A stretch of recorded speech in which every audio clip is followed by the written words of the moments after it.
Paramashivoham.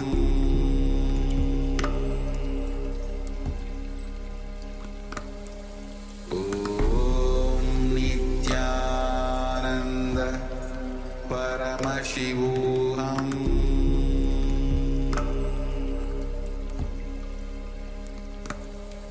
Om Nityananda Paramashivoham.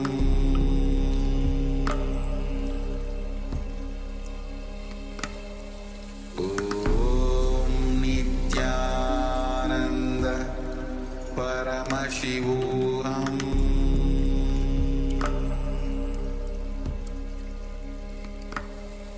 Om Nityananda.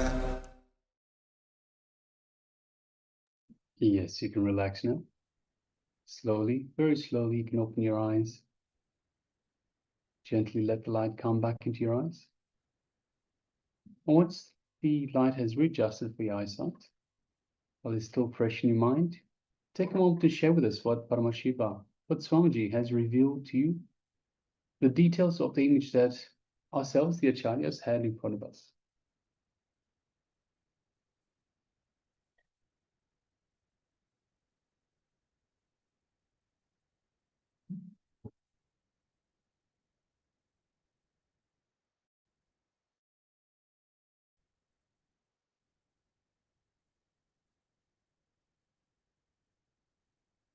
So requesting everyone, if you have taken part in this power manifestation, please go ahead and share.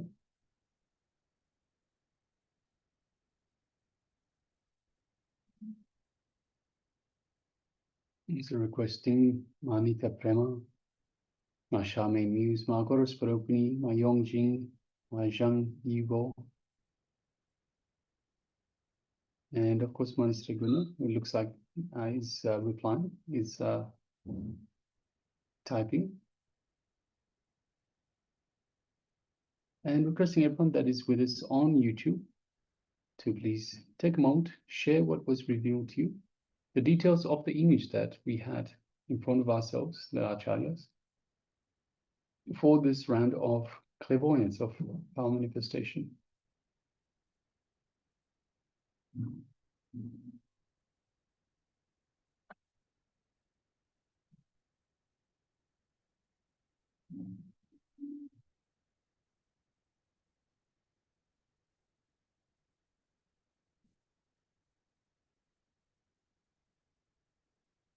Yes, Mr. Guni shares.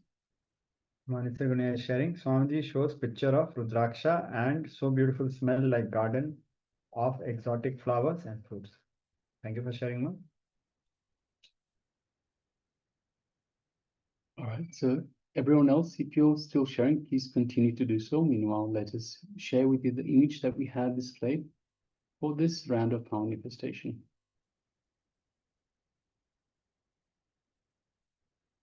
So yes, this is the image that we had displayed for you. As you can see, it's a beautiful image of, perhaps we're close to sunset. It looks like the skies are a little bit dark. The sun is still quite visible, but even though it's a shiny, big, bright ball, we can see that it's quite dark. It's starting to become quite dark outside. You can see one lonely tree, and there's lots of grassland below. You can see a couple of birds flying around the tree. And of course, the big bright ball of the sun, some clouds that are being shown as yellow and light brown because of the sunset. So yes, this is the image we had for you. Manistri Guna shares, Swamiji shows picture of Rudraksha and so beautiful smell like gardens of exotic flowers and fruits. So yes, so we have the sun itself, which is in the shape of the Rudraksha, roundish. We have a tree that a tree will have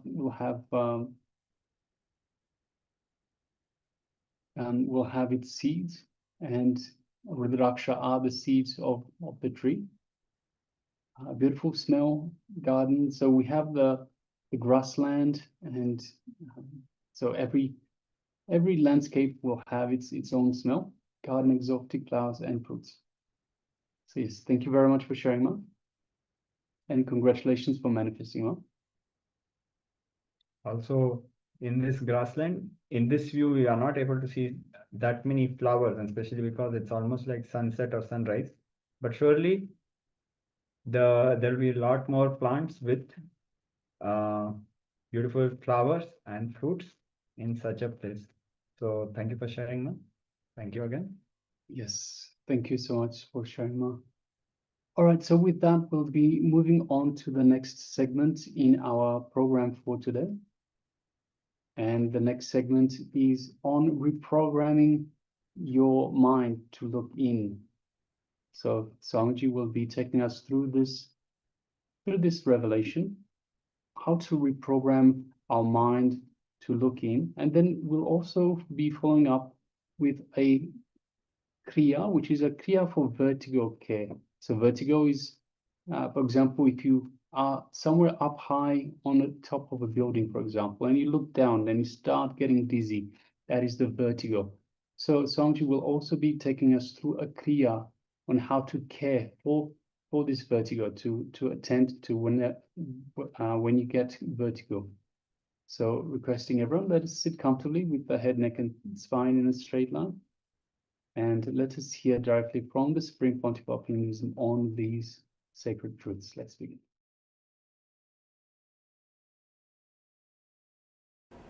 Uttaredatmanatmanam atmanam avasadayet atmaiva yatmano bandhur atmaiva riburatmanaha.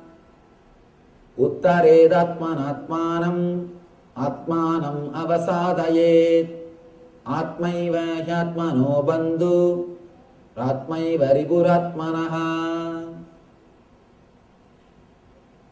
In my discourses, if I have quoted any Gita sloka, more than twice means this is the only sloka. At least 100 times I have quoted this sloka in my discourses. I can say this is a gist of the whole Gita. This single sloka is the gist of the whole Gita.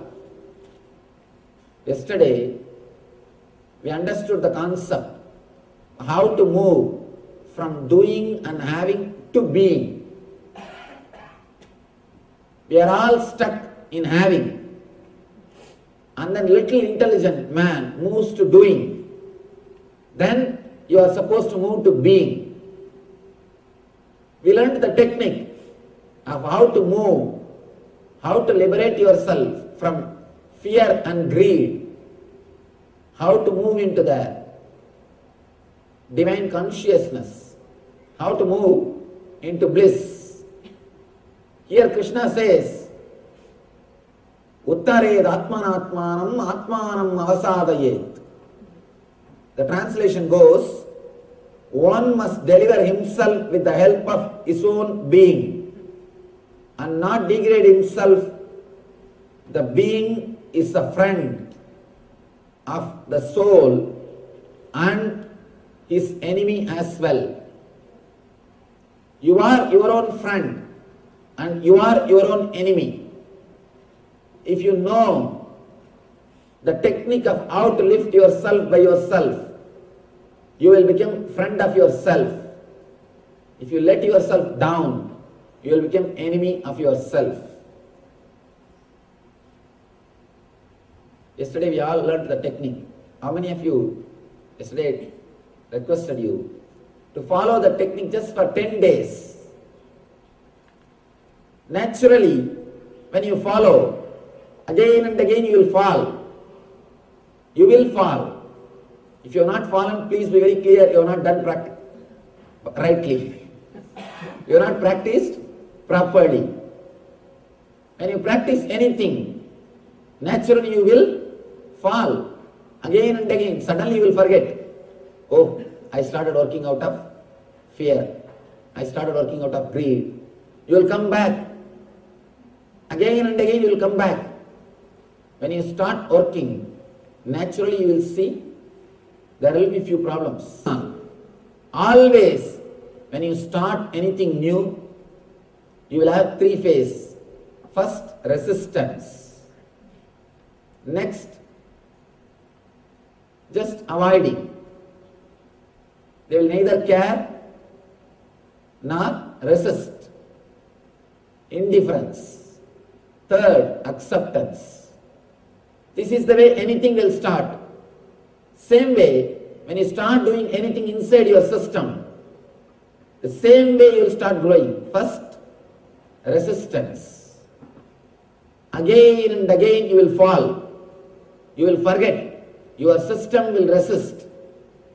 It will try to create all complications, all complaints, all possible arguments. Sometime, if you can't follow the teachings of Krishna, you will start blaming Krishna. I have seen many people, when they are not able to follow teachings of Krishna, straight away they will start criticizing Krishna. What Krishna? He was always flirting. He was always running behind women. He was Radha Lola. He is Sri Lola. What type of man he is? Easily you can avoid, escape from Krishna by criticizing Krishna. When we can't practice these teachings, you have to justify yourself. And naturally, inside your being, your conscience will hurt you. So you have to justify. Some way you have to make your conscience believe you are doing right thing. So you have to find out some argument. So instead, when you are not able to follow, start criticizing Krishna. Best way to escape. Best way to avoid the teachings of Krishna. When we resist, when our being resists, if you allow the resistance to grow, you are the worst enemy for yourself. That is what Krishna says here. Uttared atmanatmanam atmanam avasadayet. Let you lift yourself by yourself. If you don't, you will be your worst enemy. It is up to you to help yourself as a best friend or to hurt yourself as a worst enemy. Please be very clear. Nobody can hurt you unless you allow. Nobody can help you unless you allow. Nobody can hurt you unless you allow. Nobody can help you unless you permit. Uttared atmanatmanam. Let you lift yourself by yourself. Again and again these masters, they come and stand in the same point. Krishna says, let you lift yourself.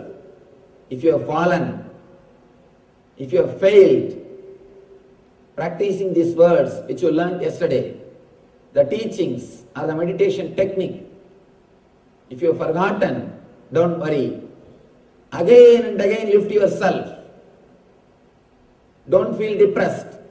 Don't have guilt. Don't think you will not be able to do.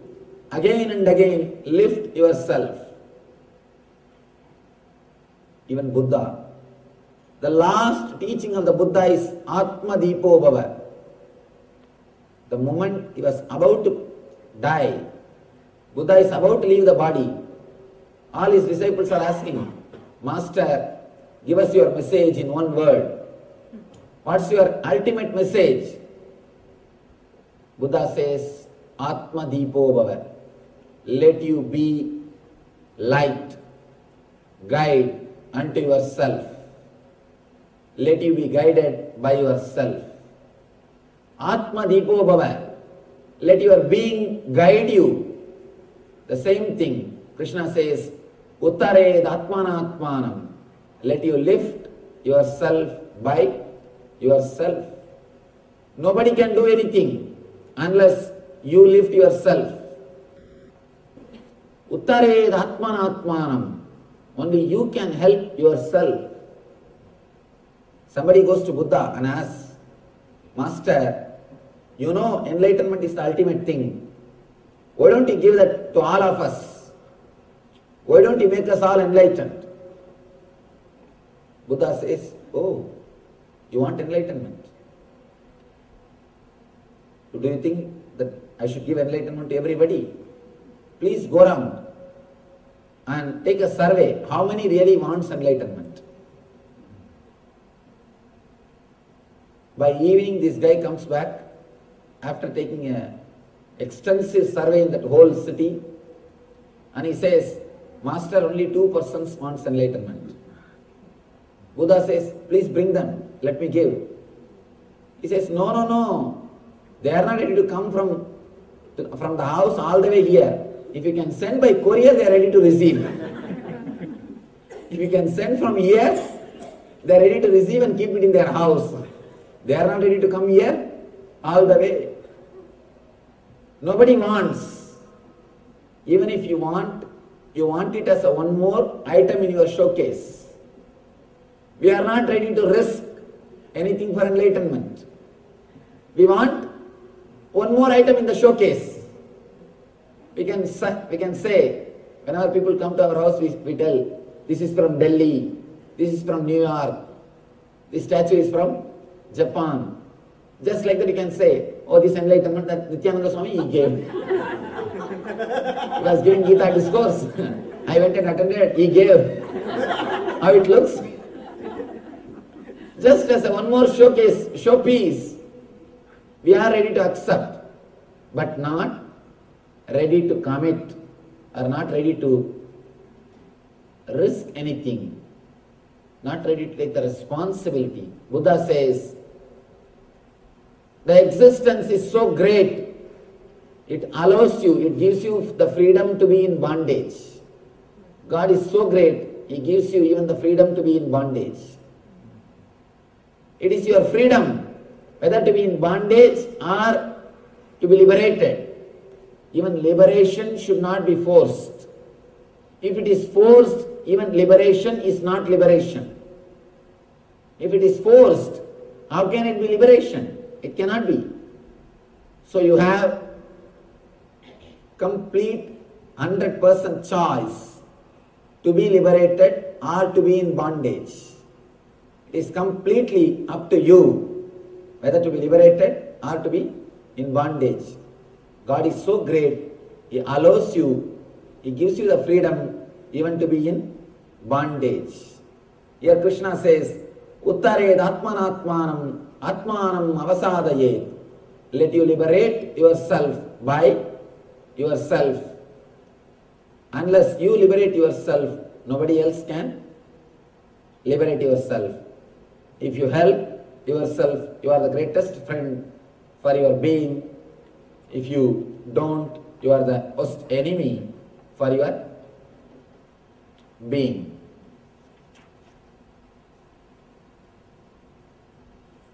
Next, Krishna explains the same concept. Bandhuratmatmanastasya enatmaivatmana jitaha anatmanastu satrutve vardedatmaiva satruvataha. For him who has conquered the mind is the best of friends. But for the one who has failed to do so, his mind will remain the greatest enemy. This is an important sloka. This has to be understood with the next 2 slokas. Let us enter into the next two and then we will understand. Jitatmana prasantasya paramatma samahitaha Sidoshna sugha dukkeshu tada manapamanayo. Jnana vinyana truptatma kodasto vijidendriyaha yukta yucchate yogi samaloshtasma kanchanaha. Let me give the translation, then we will enter into the understanding. For one who has conquered the mind, the super soul, Paramatma, is already reached.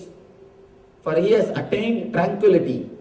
To such a man, happiness and distress, heat and cold, honor and dishonor are all the same. The next sloka says, the person whose mind is contented because of knowledge of spiritual science, who has subdued his senses, and to whom clod, stone and gold are same, and who is satisfied with what he is earning, is said to be established in self-realization and is called a yogi. Throughout this chapter, Krishna speaks about senses, how our senses are functioning and what we are supposed to do. Let me give you a small diagram, how our mind functions and how our senses are working. Then we will be able to understand the Gita in a much better way.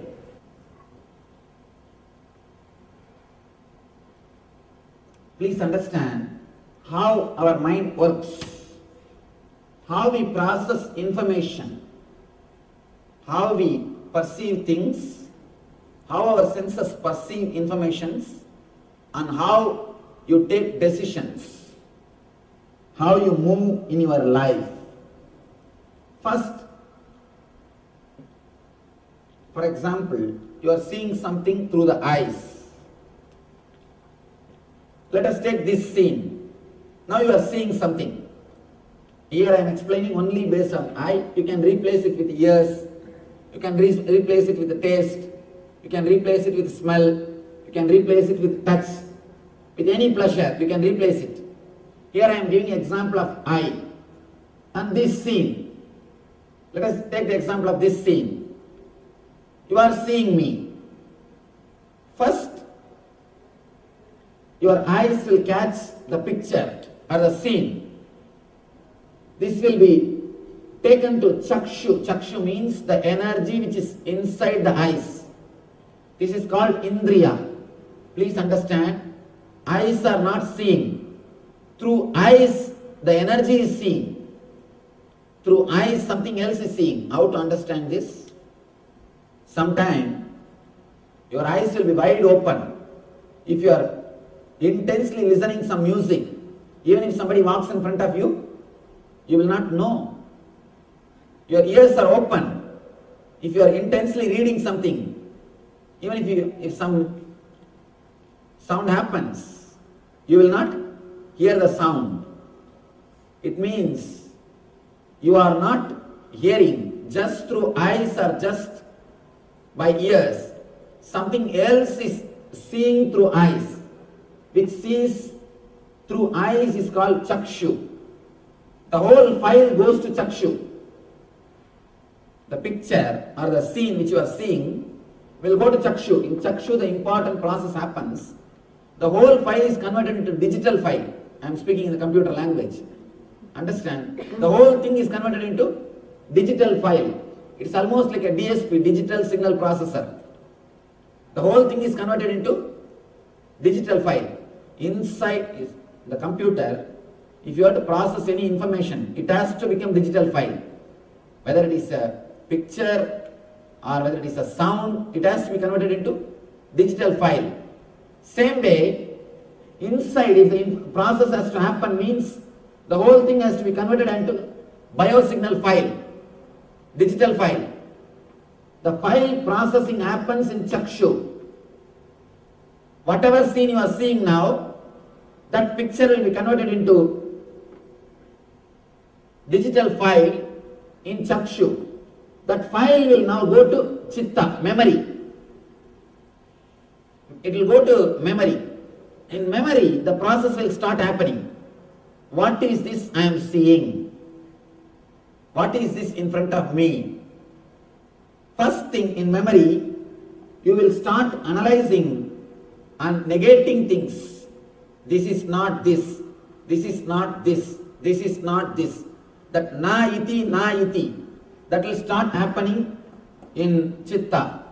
First you will your mind will say, this is not a tree, this is not an animal, this is not a vehicle, this is not a rock. All these things, that na iti, that this is not, that process will happen in chitta. Once that this is not happens,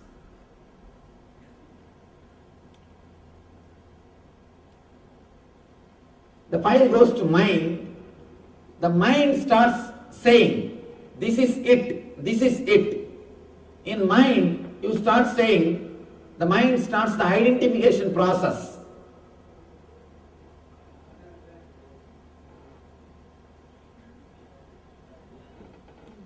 This is it. Your mind starts saying, I am seeing a man standing with a kavi cloth. He is a Swami. He is teaching Gita. This is it.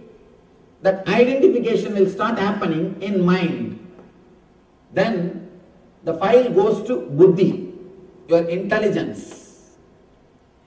The intelligence does the process. What is there between me and this scene? What is the connection between me and the scene? What way I am related to him? What way now I am related to this scene? Your buddhi will start analyzing with all your earlier experiences. Last 4 or 5 days I attended. It was really nice. I think it's really nice. Or if you think, no, I wasted my time yesterday itself. This is not worth. Some decision your buddhi will take.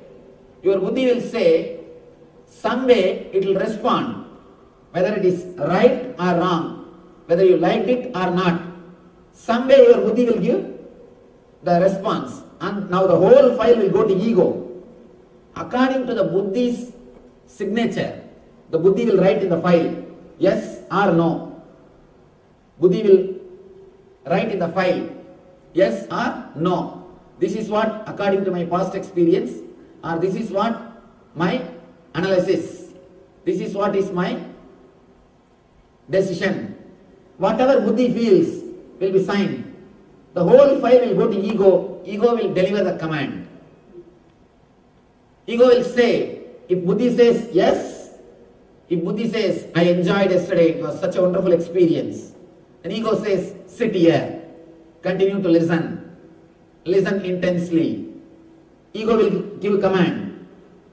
If buddhi says, no, yesterday itself I wasted my time, it was boring, and this is not for me. If ego says, if buddhi says, this is not for me, immediately the ego gives the command, come, let's move. There is so much of work to be done in the house. The moment ego gives the command, automatically your whole being starts executing it. This is the way you receive information, you process it and you respond. The information comes, the processing happens and the response is given. This is the way our senses work. Now, Krishna says an important point, an important thing. Let me now explain. Tada manapamanayo. For one who has conquered the mind, the super soul, Paramatma, is already reached. The eternal bliss is already achieved. For he has attained tranquility. To such a man, happiness is distress. Happiness and distress, heat and cold, honor and dishonor, all are same. Throughout this chapter, Krishna emphasizes on this one idea, senses. How can happiness and unhappiness, how can honor and dishonor, how can heat and cold be same for us, same for a man? How is it possible? First thing, when these senses do this process, you decide yes or no only based on your past experience. Only based on your past experience, the experiences with which you have grown, or the words with which you have conditioned your chitta and manas, how your mind and memory has been conditioned, only based on that your buddhi decides. Please be very clear. Something is so tasty for you, for your neighbor, that will be poison. Why to go for neighbor? Your wife. You may like something, but the other person may not like that. A small story. There are 3 ways to do anything. First, hire somebody, you can do it. Or do it by yourself. If you can't, just tell your wife not to do that. There are 3 ways you can do the work. When you don't want something to be done, just tell her to do. When you want something not to be done,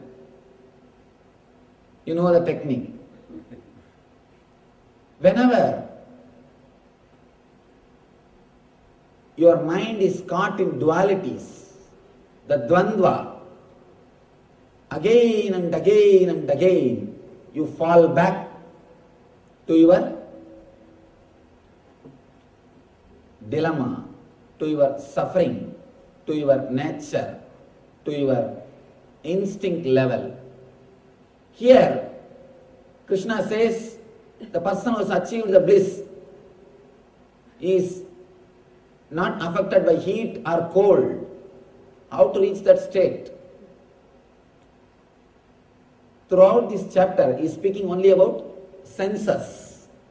How to conquer the senses, how to go beyond the senses. First thing we need to understand, when I say the word conquering the senses, I don't mean controlling the senses or destroying the senses. If you try controlling the senses or destroying the senses, you will only struggle more and more and suffer more and more. Ramana Maharshi says beautifully, instead of killing the person, if you try to destroy the chair, destroying the chair will not work. Killing the person only will work. Here, your senses are just chair. Your ego is the person who is sitting there. If you try to control your senses, that is not going to work. If you try to control your body, that is not going to work. Krishna says beautifully, for one who has conquered the mind, for him, when he says the word mind, he means the whole ego, the whole setup, where the decision making is happening. Mind, buddhi and ego, this is the spot where the decision making is happening. When you just try to conquer the senses, again and again and again you will be a failure. You will be a worst failure. And one more thing, if you have failed 2-3 times, you will lose the confidence. If you fail fighting with your senses, automatically you will lose the confidence.